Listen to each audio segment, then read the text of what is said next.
So ayun na nga guys, nagpapakain tayo ng manok. Sisi. Bali ano siya? Siyam. Dapat 17 siya eh. Maraming namatay. Yan, yung mga alaga kong manok. Ito yung nanay nila guys. Ayun yung nanay nila. Ayan yung nanay nila. Wow! Ganda diba?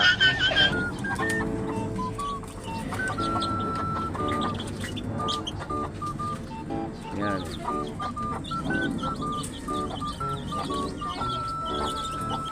Ayun pa yung isang inahin ko.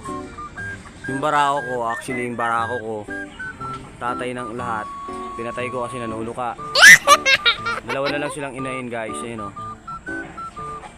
Yan naman, kaya wala yung anak niya, nilipat ko doon kasi yung mga anak niya, pinapatay niya.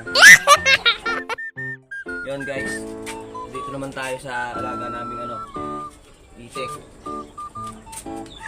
Ito. Pakita mo mga itik natin, naliligo sa putik. Itik namin, alaga. Actually, ano na sila? May namatay na ba dyan? Wala pa. Wala. Doon, dalawa na lang natira sa manok. Yun. Tapos may kalkami doon, dalawa. Mahirap lumaki yun. Ito, itik. Yung ko, ang dumi. Hindi na malinis masyado. Yun, marami kaming alagang manok. Sa dito, ayun, kadalasan, ayun yung pinagkakalibangan namin, manok. Mga alagang hayop, para anytime na gusto mo namin mag-ulam ng manok or nakapag-ulam kami.